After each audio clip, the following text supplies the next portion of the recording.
Bismillahirrahmanirrahim. Assalamualaikum warahmatullahi wabarakatuh. Innal hamdalillah wassalatu wassalamu ala Rasulillah wa ala alihi wa ashabihi wa man wala.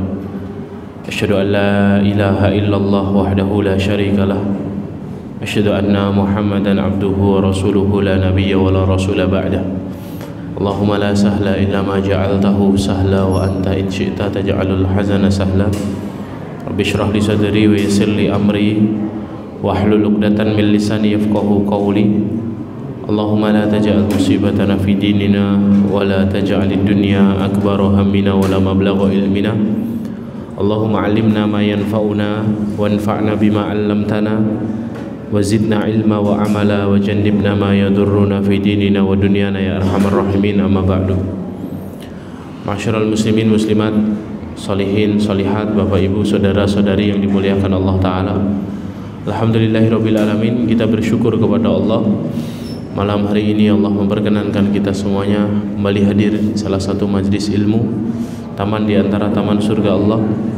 Semoga setiap langkah kita menuju tempat ini, setiap tapaknya menggugurkan dosa, mengangkat derajat kita di sisi Allah dan memudahkan jalan kita menuju surga. Amin Allahumma amin. Salawat bertangkaikan salam semoga senantiasa tercurah limpahkan untuk Nabiullah Muhammad sallallahu alaihi wasallam, para keluarga, para sahabat, para tabi'in, para tabi'ut tabi'in, dan orang-orang yang berusaha senantiasa ikhlas dan istiqomah di atas jalan kebenaran.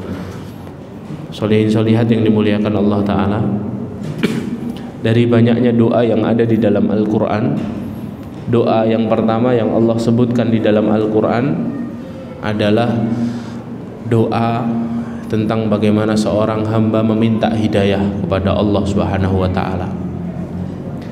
Bukan doa agar seorang hamba dimasukkan surga, bukan doa agar seorang hamba dihindarkan dari neraka, bukan doa agar seorang hamba hidupnya sejahtera di dunia.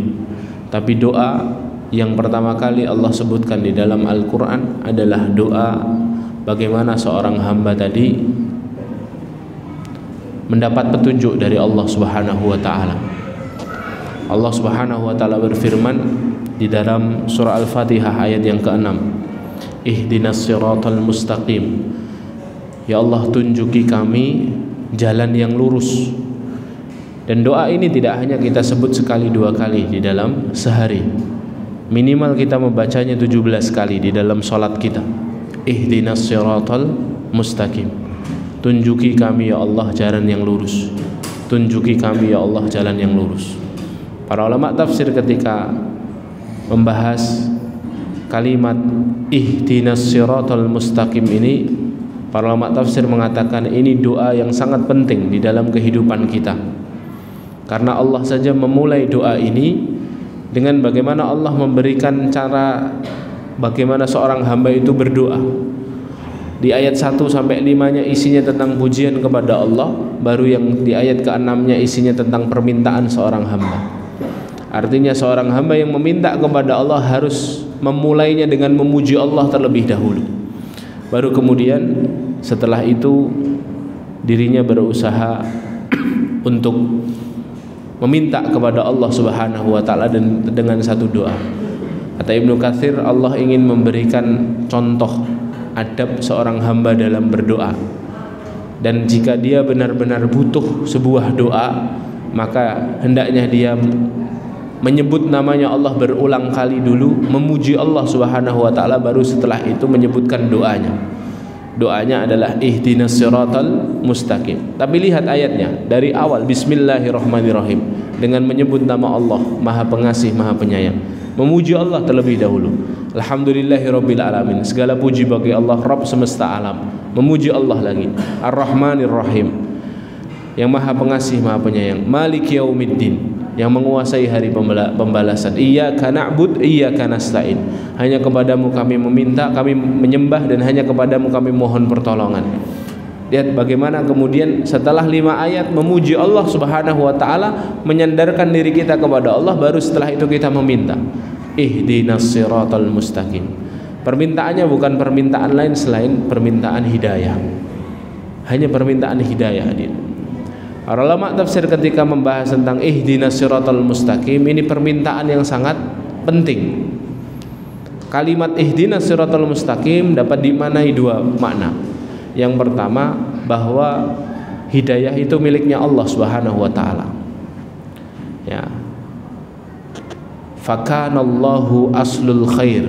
Fakanallahu aslal khair fattaufiqu biyadillah. Kata Ibnu Taimiyah dalam kitab Majmu'nya, sesungguhnya Allah adalah sumber segala kebaikan. Maka taufik dan hidayah itu berada di tangannya Allah Subhanahu wa taala. Karena taufik dan hidayah itu petunjuk agar seorang mendapatkan kebaikan, agar seorang mudah mencari kebaikan, agar seorang mudah mengamalkan kebaikan. Itu taufik, itu hidayah. Maka ketika kita membahas tentang kebaikan, maka sumber segala kebaikan itu adalah Allah Subhanahu wa taala. Karena Allah adalah sumber kebaikan, maka taufik dan hidayah itu di tangannya Allah. Ini makna yang pertama. Karena seorang hamba meminta kepada Allah berarti hidayah, petunjuk, taufik, bimbingan itu datangnya dari Allah, miliknya Allah Subhanahu wa ta'ala. Makna keduanya ihdinas siratal mustaqim itu berarti bahwa setiap kita ini butuh hidayah. Setiap kita ini butuh petunjuk. Untuk menjalani beratnya kehidupan seperti ini kita butuh petunjuk. Untuk melewati berbagai masalah hidup kita ini kita butuh petunjuk. Untuk kemudian kita tegar dan teguh di atas ujian itu butuh petunjuk. Untuk menghadapi orang yang membenci kita dan mendolimi kita, kita butuh petunjuk. Bahkan untuk menghadapi orang yang mencintai kita, orang yang menyenangi kita, orang yang loyal kepada kita, kita juga butuh petunjuk. Kita ini hidup butuh petunjuk.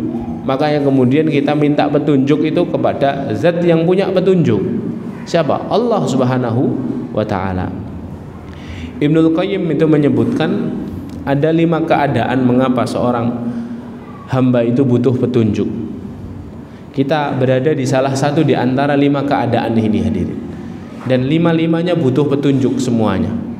Yang pertama, kadang-kadang seorang hamba itu berada dalam kondisi dia dalam keadaan jahil. Dalam keadaan jahil, tidak mengetahui satu ilmu, tidak mengetahui satu hukum, tidak mengetahui satu jalan. Dirinya dalam keadaan gelap, dirinya dalam keadaan hampa, dirinya dalam keadaan kelam, tersesat, ya, dalam keadaan tidak tahu harus kemana. Kalaupun ada 2 jalan yang ada di depannya, dia berada di persimpangan, dia tidak tahu harus ke kanan atau ke kiri. Dalam kondisi seperti itu seorang hamba dalam kondisi jahil, kata Ibnul Qayyim. Maka dalam kondisi jahil seorang itu butuh petunjuk. Siapa yang ngasih petunjuk? Allah. Manusia bisa memberi petunjuk, tapi petunjuknya manusia memiliki peluang salah. Tapi Allah Subhanahu wa ta'ala zat yang mengetahui segala hal. Innallaha alimun khabir. Allah Subhanahu wa ta'ala zat yang maha mengetahui dan zat yang maha teliti atas segala sesuatu, ya. Maka ketika meminta petunjuk, minta kepada Allah. Dan kadang-kadang kita berada pada kondisi yang pertama ini, kondisi ketika kita benar-benar gelap, hadir. Kondisi kita ketika kita dalam keadaan tersesat. Kalaupun ada jalan di depan mata kita, kita bimbang, yang kanan apa yang kiri, ya. Yang kanan atau yang kiri, yang A atau yang B, yang satu atau yang 2, kita kadang-kadang bingung. Maka disitulah kita butuh petunjuk dari Allah, ya. Makanya hadirin memuliakan Allah, itulah pentingnya kita mendekat erat ilmu agar petunjuk ini senantiasa berada dalam kehidupan kita. Karena ilmu adalah cahaya dan Allah adalah sumber cahaya. Allahu nurus samawati wal ard, kata Allah dalam surah An-Nur ayat 35. Allah adalah cahaya di langit dan bumi. Dan petunjuk ini diibaratkan Allah seperti cahaya, kan. Allahu waliyul ladina amanu yukhrijuhum minaz zulumati ilan nur.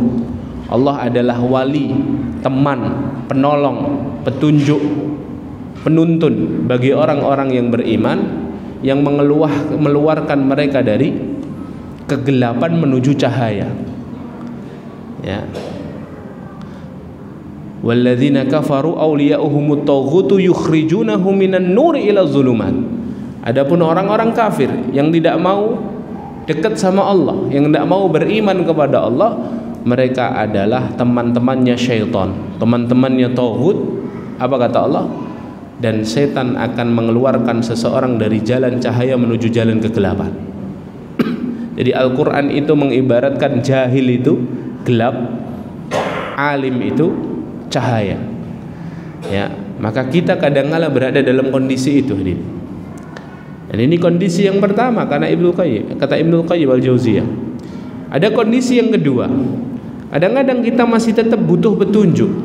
Karena kadang-kadang kita ini tahu satu hukum tapi tidak tahu hukum yang lain. Tahu ilmu satu masalah tapi kita tidak tahu ilmu masalah yang lain. Kadang-kadang kita ini faham bagaimana cara dan tata cara serta sifat sholatnya Nabi SAW, sehingga kita sholat sesuai dengan sholatnya Nabi SAW. Di satu hukum kita tahu, tapi ternyata kita tidak tahu tentang hukum transaksi ribawi. Kadang-kadang kita sudah tahu bahwa transaksi riba itu haram, tidak boleh deket-deket, harus pakai transaksi yang sesuai syariat. Tapi kadang-kadang kita belum tahu ternyata ya ada ilmu dari Rasulullah SAW bagaimana cara mendidik keluarga, cara mendidik anak agar jadi anak yang soleh. Kita tetap butuh hidayah walaupun kita sudah mengetahui satu ilmu. Karena satu ilmu saja yang kita ketahui belum tentu ilmu yang lain kita ketahui. Dalam kondisi seperti itu kita masih butuh hidayah. Saat kita faham sebagian dan jahil sebagian, ya, ini kita tetap butuh hidayah.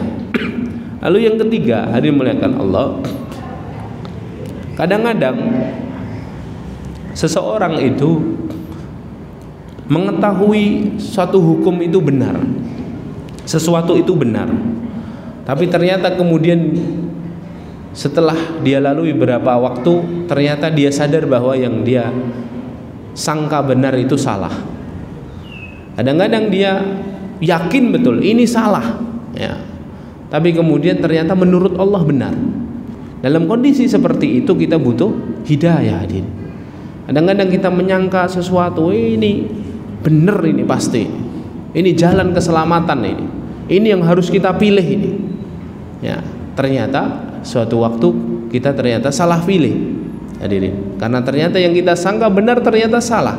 Sebaliknya, kadang-kala kita menyalahkan sesuatu, menjauh dari sesuatu kita kira ini sesuatu yang berbahaya, tapi ternyata justru dialah yang kemudian menyelamatkan kita. Dalam kondisi seperti itu kita masih butuh hidayah, hadirin. Ya, kita butuh hidayah. Kadang-kadang kalau kita ini salah menyangka, salah menebak, salah memilih jalan. Kita sangka ini benar, tapi ternyata salah. Kita sangka ini salah, ternyata itu benar. Dan itulah kehidupan. Kadang-kadang kita membenci sesuatu padahal itu baik buat kita. Kadang-kadang kita mencintai sesuatu padahal itu buruk bagi kita. Yang tahu siapa? Yang tahu Allah. Ya, dan kita butuh petunjuknya Allah, hadirin. Allah berfirman di dalam Al-Baqarah 216, wa asa an takrahu syai'an fa huwa khairul lakum wa asa an tuhibbu syai'an fa huwa khairul lakum wallahu ya'lamu wa antum la ta'lamun. Bisa jadi kamu membenci sesuatu padahal itu baik bagimu. Bisa jadi kamu mencintai sesuatu padahal itu buruk bagimu. Wallahu ya'lamu, dan Allah yang Maha mengetahui. Wa antum la ta'lamun, sedangkan kalian sok tahu, kata Allah. Kalian tidak mengetahui. Kita hanya bisa berprasangka, kita hanya bisa menebak sesuai dengan ilmu terbatas kita, hadirin. Ya. Kadang-kadang yang sudah benar-benar didiagnosa saja bisa meleset, hadirin. Ya. Kurang canggih apa dunia kedokteran hari ini, hadirin. Semuanya dicek diagnosa lab ronsen, ya, dianalisa, kemudian muncul akhirnya setelah itu hasilnya, hasil labnya. Setelah itu dokter dengan ilmunya menebak, ya, mengatakan ini penyakitnya ini, obatnya seperti ini. Tapi ternyata setelah sekian hari berubah sakitnya. Kadang-kadang ada yang seperti itu. Karena memang manusia, hadirin. Manusia itu ada batas ilmunya, hadirin. Adapun Allah zat yang maha mengetahui ilmu. Ya. Makanya kita tetap butuh petunjuk, hadirin. Dalam kondisi ketiga ini kita tetap butuh petunjuk. Ya. Lalu ada kondisi yang keempat, kata Ibnul Qayyim. Kondisi yang keempat adalah ketika seseorang mengetahui sesuatu itu benar, tapi dia belum mampu mengamalkannya. Sebaliknya, kadang-kadang kita ini mengetahui sesuatu itu salah, tapi belum bisa meninggalkannya. Dalam kondisi seperti itu kita tetap butuh petunjuk dari Allah agar bisa mampu mengerjakan yang benar dan mampu meninggalkan yang salah. Kondisi keempat, kadang-kadang kita mengalami seperti itu. Kita tahu taklim seperti ini kita butuhkan sesuatu yang baik, amal solih, tapi kadang-kadang kita berat untuk mendatanginya. Kadang-kadang kita tahu sesuatu itu maksiat, tidak boleh dalam Islam, Allah benci nanti, Allah murka nanti, tapi masih saja kita lakukan, belum bisa kita tinggalkan. Dalam kondisi seperti itu kita butuh petunjuk, kita butuh hidayah dari Allah, kita butuh bimbingan, tuntunan dari Allah Subhanahu wa ta'ala. Makanya Rasul kita SAW mengajari satu doa, Allahumma arinal haqqa haqqa warzuqna ittiba'ah wa arinal batila batila warzuqna ijtinabah. Ya Allah, tampakkan kepada kami arina. Arina itu dari kata aro, yuri.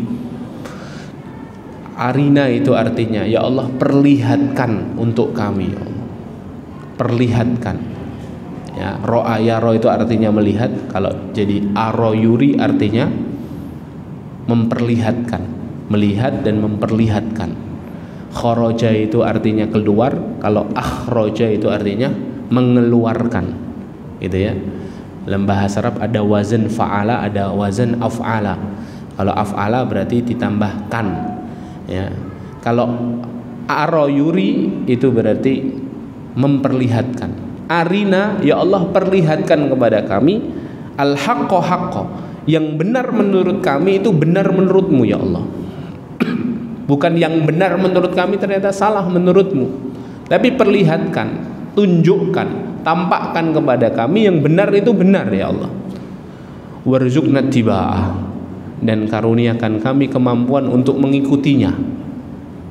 Ya itu tadi, kadang-kadang kita ini menyangka sesuatu itu benar ternyata salah. Makanya kita minta kepada Allah, ya Allah, tunjukkan yang benar ini benar, ya Allah. Yang halal menurut kami ini halal menurutmu. Yang boleh menurut kami boleh juga menurutmu. Yang hak menurut kami hak juga menurutmu. Warzuqna tiba'ah, dan setelah kami tahu ini benar, ya Allah, mampukan kami untuk mengikutinya.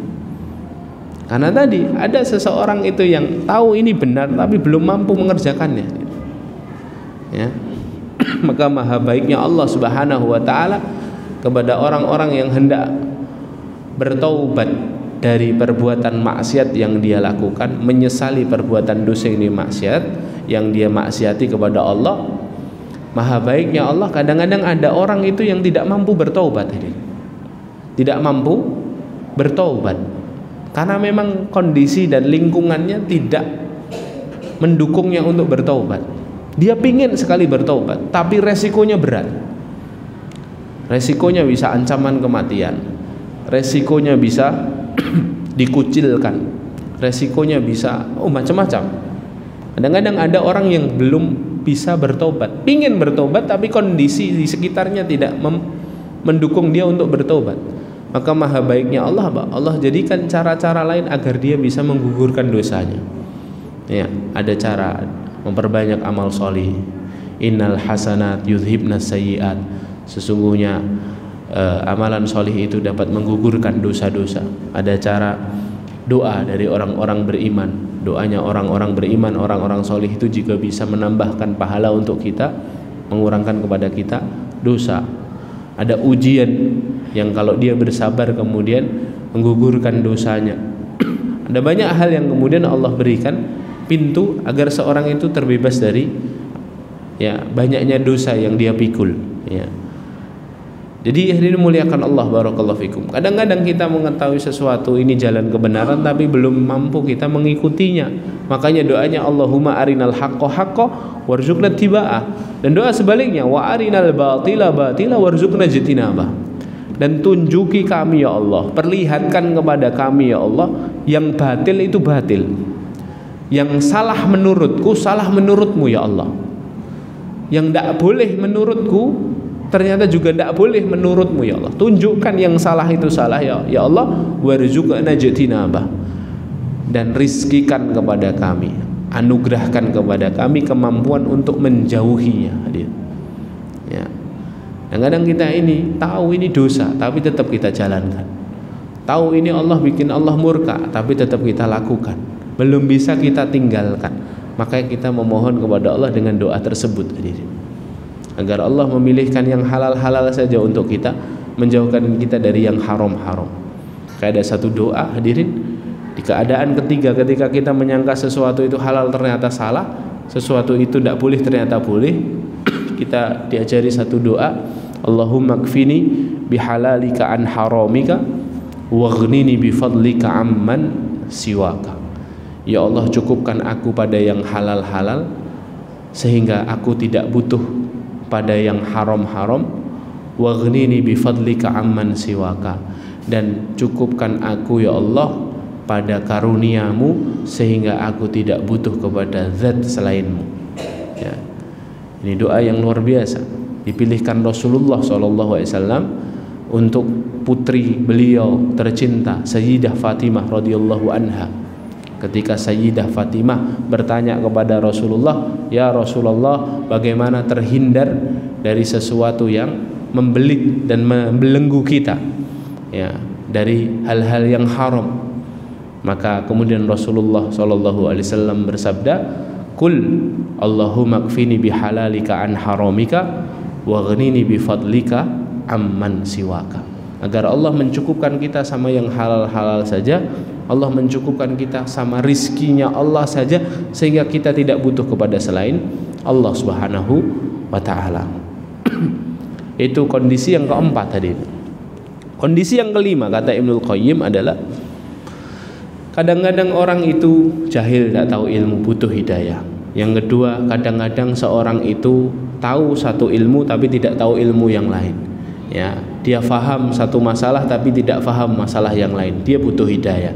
Kadang-kadang dia menganggap sesuatu itu benar tapi ternyata salah. Sesuatu itu salah ternyata benar, dia butuh hidayah. Yang keempat, kadang-kadang dia ini tahu ini benar tapi belum bisa mengamalkannya.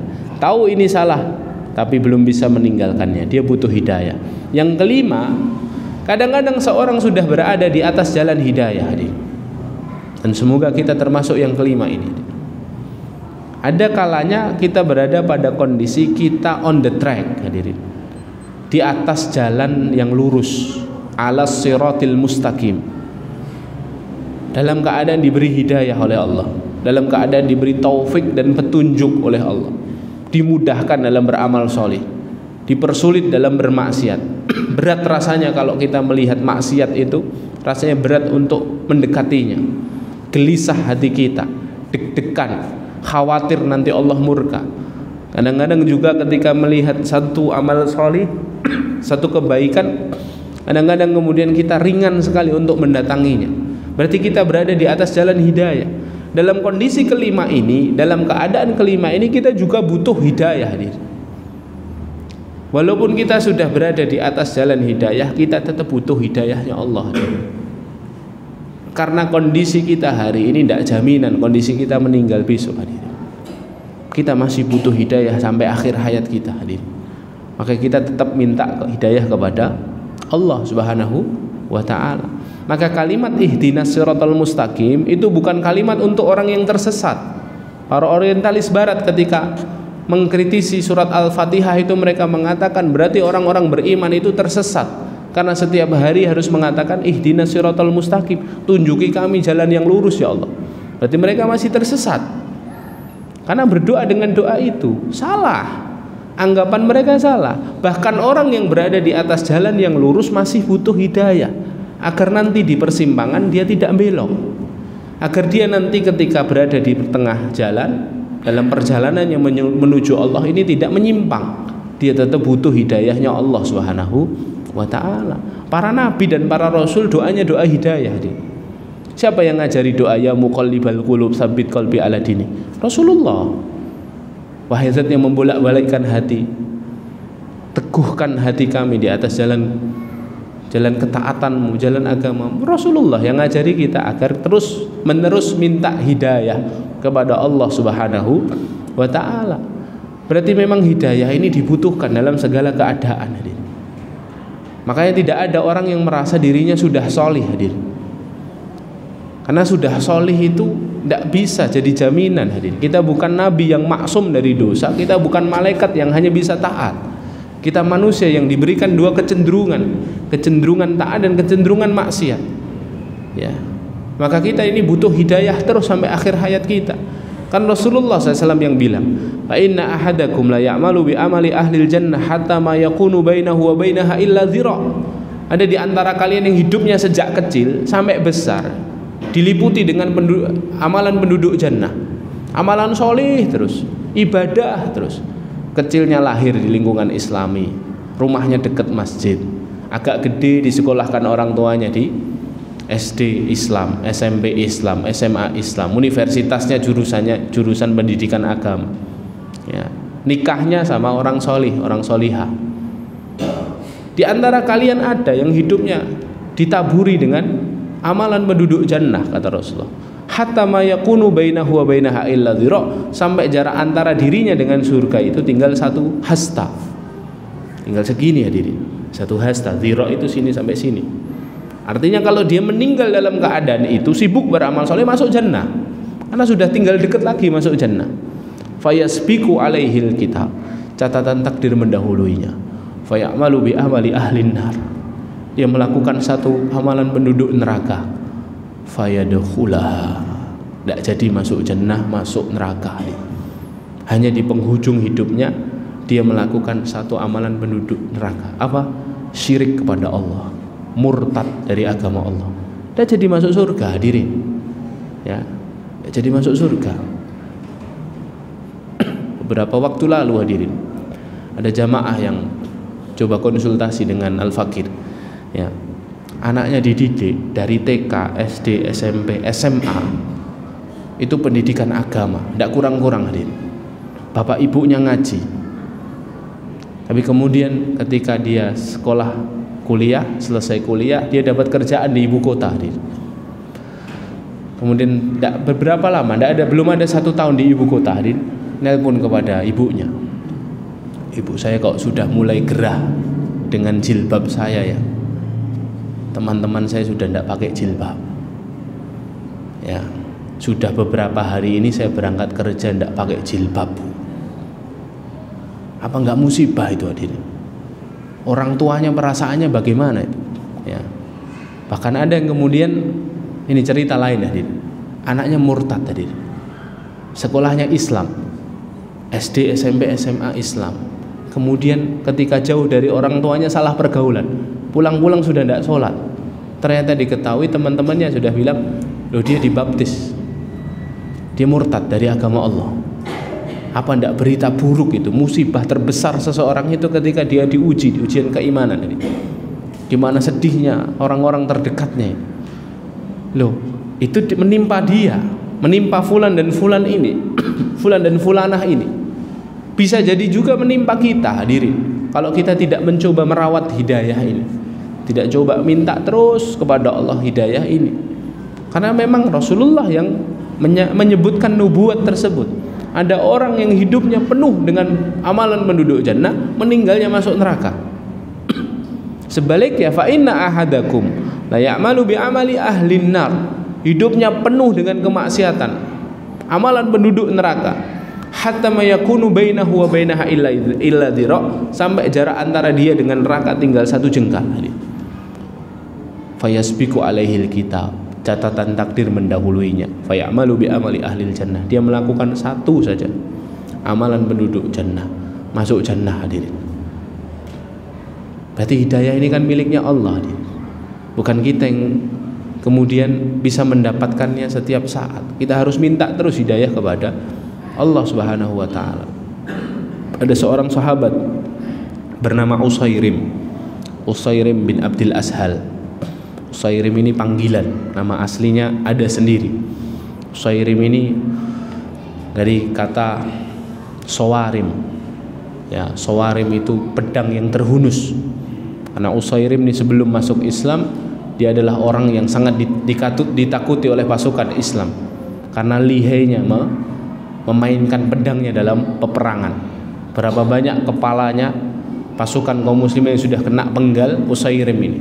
Suatu hari Usairim datang ke Madinah, dapat hidayah dari Allah, ya, dapat hidayah, kemudian masuk Islam. Di hadapan Rasulullah dia bersyahadat. Setelah bersyahadat dia bertanya kepada Rasulullah, ya Rasulullah, ma ba'da hadza? Setelah ini apa ya Rasulullah? Salat? Ya, kata Rasulullah, bukan salat. Setelah ini apa ya Rasulullah? Ya, bukan salat ya Rasulullah? Bukan. Setelah ini kamu bantu pasukan kaum muslimin yang sedang berperang di medan jihad sana. Ya, bantu, dukung mereka. Karena Rasulullah tahu potensinya orang ini. Akhirnya Usairim ini berkata, sam'an wa ta'atan ya Rasulullah. Aku mendengar dan aku taat ya Rasulullah. Berangkat hadirin. Berangkat, gugur hadirin di medan jihad.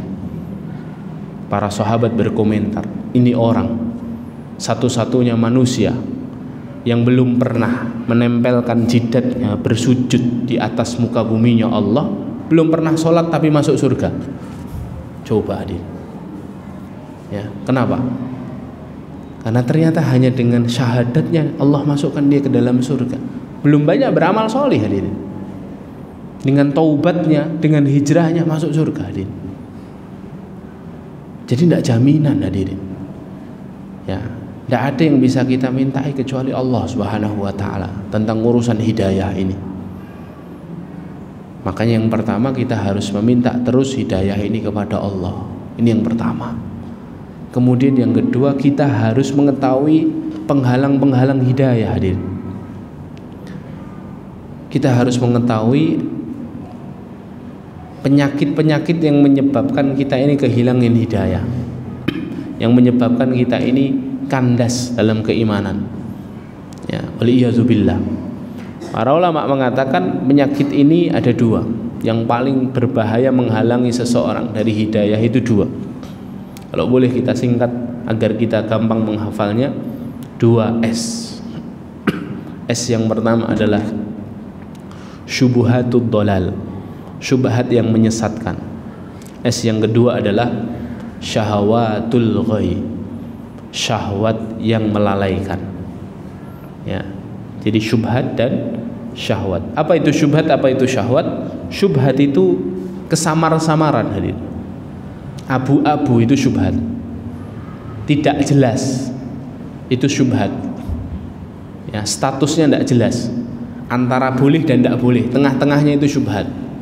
Ya, antara halal dan haram. Innal halala bainun nal harama bainun bainahuma umurun mushtabihat, kata Rasulullah. Yang halal itu jelas, yang haram itu jelas. Di antara yang halal dan haram ada perkara-perkara syubhat yang kita belum tahu hukumnya. Lah seringkali syubhat itu mengandaskan seseorang dalam keimanan, menjadikan seseorang ini kropos menjaga hidayahnya, kehilangan arah. Kenapa? Karena perkara syubhat itu memang menyesatkan hadirin. Kita tahu sesuatu ini halal, maka kita boleh ambil.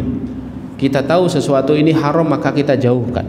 Tapi kadang-kadang ada perkara atau ada satu masalah yang kita tidak tahu hukumnya. Ini hukumnya apa ya? Boleh atau tidak ya? Melakukan profesi ini boleh atau tidak ya? Atau makan makanan ini boleh atau tidak ya? Bekerja di pekerjaan ini boleh atau tidak? Kita tidak pernah tahu hukumnya, tidak pernah tahu halal atau tidak pernah tahu haram. Ini perkara syubhat namanya. Nah, syubhat ini jangan coba-coba kita mendekat tadi. Syubhat ini memang tidak ditinggalkan secara total, tapi didiamkan sejenak sambil kita bertanya dan mencari tahu apa hukumnya agar terang benderang hadir. Karena kalau enggak, kita tidak pernah tahu ini, samar-samar, abu-abu, hitam putihnya tidak jelas, kemudian kita coba hadirin. Mumpung belum dibahas sama ulama, sudahlah tak cobanya. Ini keliru nih, ya. Mumpung belum dibahas sama ulama, ya tunggu fatwa ulama dulu. Jangan coba-coba. Kalau kita coba dululah. Kemudian jadi sesuatu yang ternyata mengenakkan dan membuat nyaman hidup kita. Kita tidak akan lepas nih hadirin. Kita tidak akan lepas sampai kita kapok. Kalau tidak lepas ternyata kok haram. Haram hadirin. Sudah masuk kita konsumsi. Sudah kita bawa ke rumah kita hasilnya. Dari barang syubhat tadi, dari pekerjaan syubhat. Akhirnya apa? Jadi makanan yang haram. Makanan yang syubhat tidak jelas hukumnya. Ya. Kemudian akhirnya apa? Dari makanan itu dimakan oleh anak istri kita, oleh kita. Akhirnya jadi apa? Jadi daging-daging yang tidak taat kepada Allah. Diajak ibadah sulit, diajak ngaji berat, diajak baik banyak alasan, diajak berubah tidak mau, dinasihati nolak. Kenapa? Karena tidak taat hadirin.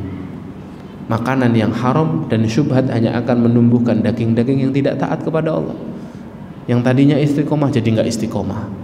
Yang tadinya gampang, ringan, bangun sholat subuh jadi sulit bangun sholat subuh. Biasanya sholat jamaah jadi sering sholat di rumah. Biasanya tidak nunda-nunda sholat, sekarang nunda-nunda sholat. Kayak gitu hadirin. Ya. Akhirnya apa? Hilang lama-lama ini. Hidayah yang Allah berikan hilang. Kenapa? Karena penghalangnya tidak coba kita tangkal hadirin. Ini syubhat. Dan para ulama sepakat bahwa syubhat itu hanya bisa ditangkal dan dilenyapkan, dihilangkan dengan ilmu hadirin. Dengan ilmu. Karena ilmu itu kan furqan, pembeda mana yang hak dan mana yang benar.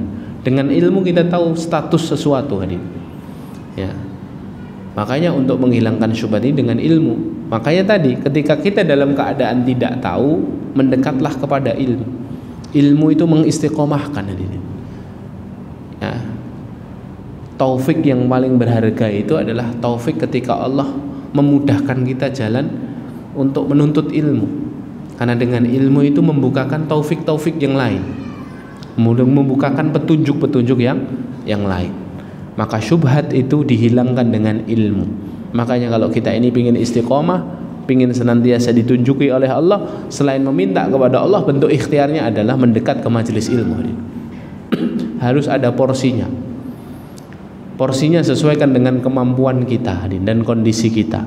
Jangan terlalu banyak, jangan juga terlalu sedikit. Datang ke majelis ilmu sebulan sekali itu lowbat hadirin. Ya. Jangan sebulan sekali. Sepekan sekali masih iya. Tapi kalau sebulan sekali sudah hadirin. Dapat apa kita? 24 jam kita butuh ilmu. Kata Imam Ahmad rahimahullahu taala, kebutuhan seseorang kepada ilmu lebih besar daripada kebutuhannya kepada makan. Kalau makan seseorang hanya butuh 2 atau 3 kali sehari. Kalau ilmu seseorang butuh di setiap hembusan nafasnya, kata beliau. Karena memandang butuh ilmu, berkata butuh ilmu, bertindak butuh ilmu, berinteraksi dengan orang butuh ilmu, komentar butuh ilmu, semua butuh ilmu nih. Makan butuh ilmu, minum butuh ilmu, semuanya ada ilmunya. Sehingga kemudian kita ini jangan jauh-jauh dari ilmu agar tidak terkena fitnah yang pertama, namanya syubhat. Ya, ini yang pertama. Kemudian yang kedua adalah syahwat. Adapun syahwat ini, syahwat tidak bisa dimatikan hadirin. Syahwat tidak bisa dikebiri. Ya. Karena syahwat ini fitrahnya manusia. Ada manusia berarti ada syahwat, ada kecenderungan. Syahwat itu kan kecenderungan menyukai sesuatu. Ada syahwat harta, ada syahwat seksual, ada syahwat popularitas, ada syahwat kedudukan, ya, kekuasaan, ada syahwat ucapan lisan, ya. Syahwat itu fitrah. Maka Islam tidak mematikan syahwat, Islam mengarahkan syahwat, ya. Islam itu mengatur syahwat, mengendalikan syahwat, ya, bukan mengebiri syahwat. Karena syahwat tidak boleh dikebiri, hadir. Syahwat tidak boleh dimatikan. Nah, itu fitrah dan tidak bisa dimatikan syahwat itu. Kalaupun dimatikan, mungkin ada orang yang ada proses dikebiri, ya. Dikebiri itu kan hanya soal seksualnya saja. tapi kecenderungannya untuk mengikuti kebaikan dan keburukan tetap saja punya. Karena itu fitrahnya manusia. Fa'alhamaha fujuraha wa taqwaha. Allah ilhamkan sejak awal dia diciptakan kecenderungan untuk fujur, melakukan maksiat, dan kecenderungan untuk takwa, melakukan ketaatan, untuk buruk, untuk baik. Ya, maka Islam mengarahkan syahwat, mengarahkan hawa nafsu. Makanya Rasul mengatakan wa fi bid'i ahadikum shadaqah. Pada kemaluan pasanganmu ada sedekah. Berarti apa? Meletakkan syahwat pada tempatnya. Ya. Tapi kalau tidak pada tempatnya jadi dosa. Gitu ya. Makanya Islam ini mengarahkan syahwat. Lah pertanyaannya bagaimana cara mengarahkan syahwat ini? Cara meredam syahwat, cara agar kita bisa mengendalikan syahwat. Kata Imam Al-Ghazali dalam kitabnya Ihya, beliau mengatakan as-sa'adatu kulluha fi an yamlika ar-rajulu nafsahu. Ya. Kebahagiaan yang sejati adalah ketika seseorang dapat mengendalikan hawa nafsunya. Orang kalau bisa mengendalikan hawa nafsunya, insya Allah bahagia dunia akhirat tadi. Karena dia tidak dikejar materi, dia tidak disilaukan dunia, hidupnya merasa cukup, tenang gitu. Ya. Kenapa? Karena dia bisa mengendalikan, menghandle hawa nafsunya.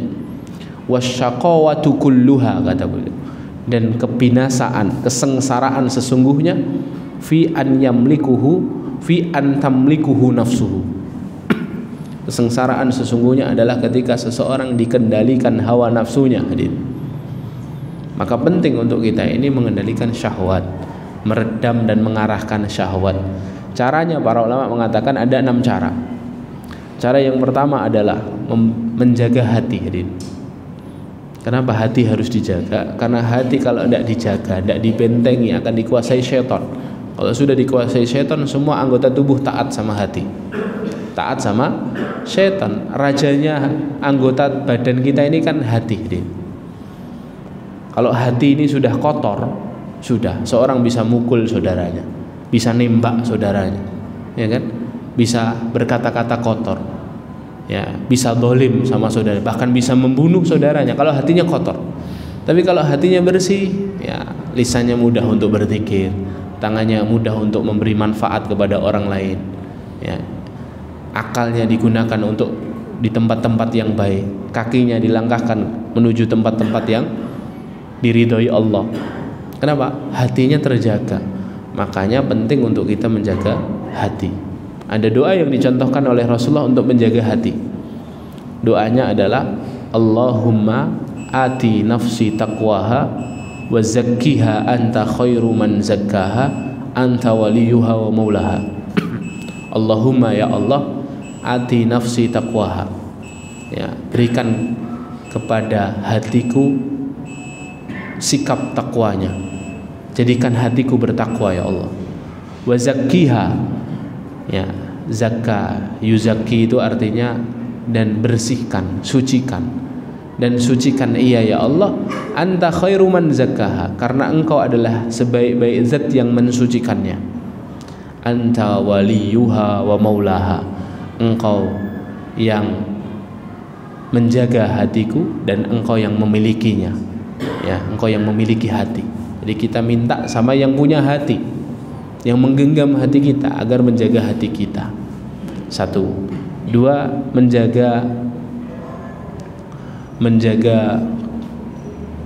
menjaga mata dan menjaga perut tadi. Kata Imam Al-Ghazali, pemantik hawa nafsu yang paling berat itu hadirin adalah perut dan mata. Kalau perut tidak dijaga, hawa nafsu akan tidak terkendali hadirin. Kalau mata tidak dijaga, langsung panelnya langsung ke hawa nafsu hadirin. Hawa nafsu apapun, hawa nafsu harta, hawa nafsu seksual, hawa nafsu kekuasaan, hawa nafsu popularitas, itu nanti tidak terkendali, ya, awut-awutan hadirin. Syahwat kita ini nanti jadi syahwat yang tidak bisa dikontrol. Ya, maka jaga apa? Jaga mata dan jaga perut.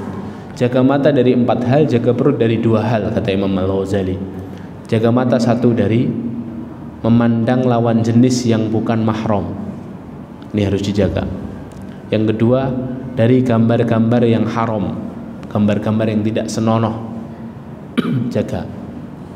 Makanya kalau Anda buka medsos nih hadirin, buka Instagram atau Facebook, kalau melihat gambar yang tidak senonoh, segera tekan lama, kemudian pencet sebelah kanan, ada titik 3 di situ, kemudian pilih not interest, tidak tertarik.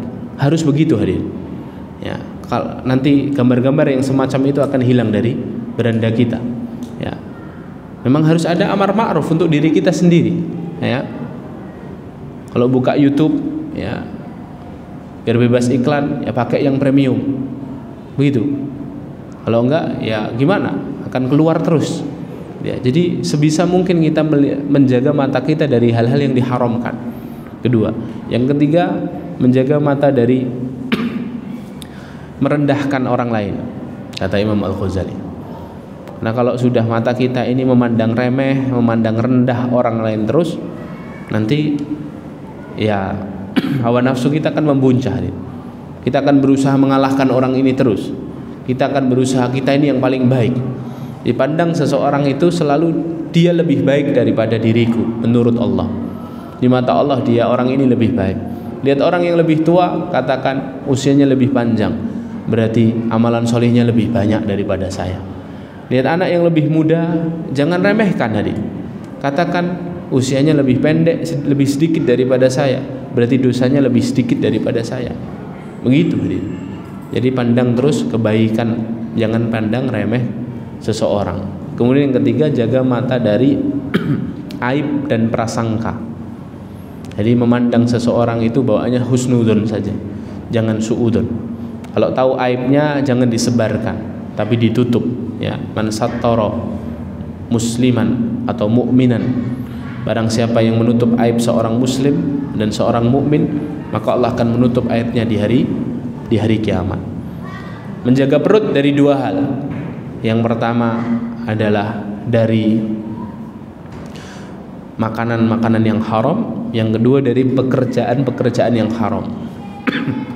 Ya, makanan zat yang haram jangan sampai masuk ke perut. Pekerjaan-pekerjaan yang haram dibelikan makanan halal sama saja haram hadirin, karena asal muasalnya haram. Kalau perut ini terisi barang-barang yang haram hadirin yang dimuliakan Allah, sulit nanti kita menjaga syahwat kita, sulit kita nanti meredam hawa nafsu kita.